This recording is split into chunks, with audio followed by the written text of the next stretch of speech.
All right, the rule of thumb is former presidents invariably will say something critical of their successors, but usually not in as few as 10 days. But Barack Obama has done that, commenting that he is heartened by these protests that have been going on. And his spokesperson saying that with regard to comparisons to President Obama's foreign policy decisions, as we've heard before, the president fundamentally disagrees with the notion of discriminating against individuals because of their faith or religion. There is nothing, by the way, in the Trump ban that cites religion, just the regions of the world from which we've had particular violence: Iran, Libya, Somalia, Sudan, Syria, Iraq, and Yemen. I might add here, not to be an apologist for either side here, that if this was going to be an anti-Muslim type ban, well, you might as well throw in 40 other countries that have a majority Muslim populations. But be that as it may, it is unusual for a former president to speak out so quickly. Maybe the situation warranted it, or maybe this was just a great opportunity for the former president to seize on it.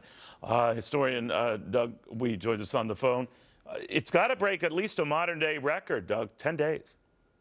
Boy, it's pretty amazing. I think you have to go back 84 years, 3 generations to Herbert Hoover to find anything quite like this, this uncivil. It's pretty You're remarkable. talking about Herbert Hoover going into FDR. That was obviously tense and angry. The two didn't even talk to each other for a while, but that was the closest example that you can see.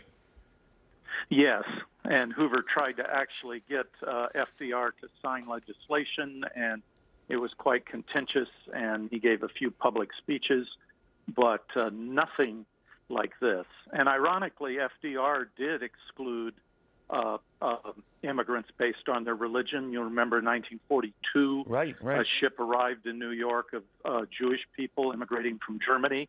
FBI interrogated a young man named Herbert Barr, learned he had been planted by the Gestapo to infiltrate our country, and FDR shut down all Jewish immigration. So we've had some really unfortunate times, the internment of Japanese in this country by a Democratic administration, FDR. So we've had wars and we've had situations where this sort of thing has happened. But as you point out, the largest Muslim nation in the world is Indonesia. It's not on this ban. But speaking out this early, and maybe, to be fair to Barack Obama, he indicated that it's something he felt passionate about, regardless of the timetable he'd speak out. This was one of those moments, I guess. But normally presidents, former presidents don't do this. They wait a while. Eisenhower holds the record for that with John Kennedy, right? I mean, he personally let Kennedy know how he felt about the Bay of Pigs fiasco, but he told him that personally. He didn't say it publicly. That's the closest kind of sort of example I can see to how maybe to handle this sort of thing. Others wait a good number of months. Ford, criticizing Carter 3 months after Carter was in office over assault agreement that never materialized. Carter waiting 7 months with Ronald Reagan. But by and large, it's done in terms of months at a minimum. In the case of George Bush Jr., nothing for years. But what do you make of this? And great generosity. I mean, look at Nixon. If anyone could be bitter in 1960, he could have been very bitter. He held a press conference, the only one he held immediately after the victory, and he said, "I will never criticize President Kennedy if he wants to go play golf or take time off. Presidents need that sort of thing." He was very generous.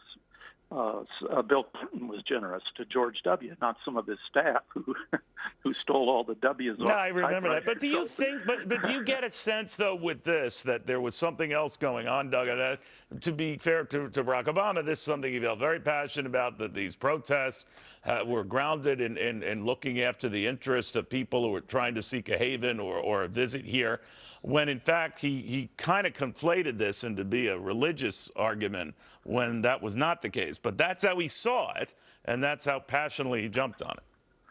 Oh, I don't think he sees it that way. He's a very smart man. This is fake news. This was not a Muslim ban, but it's being portrayed as such. So you think he should have just shut up? He should have. For his sake, it would have been much more dignified. But I think he's personally hurt and sees this election as a rejection of his legacy. and has hurt his feelings. That's what happened with Herbert Hoover. Herbert Hoover could see himself being blamed for the Great Depression, and it broke his heart. And I think Barack Obama this has broken his heart. Do you think, Doug, he gave a heads up to President Trump that, hey, I'm going to do this, I'm going to put out a statement today, or what do you think? I doubt it. Really? I'd be anxious to see if there's something of that nature. Interesting. All right, Doug, thank you very much. Doug Wead on Barack Obama breaking at least recent records about criticizing his successor. It's up to you whether you think that's passionate, something he strongly believed in, or opportunistic, fair and balanced. Have at it. All right, in the meantime,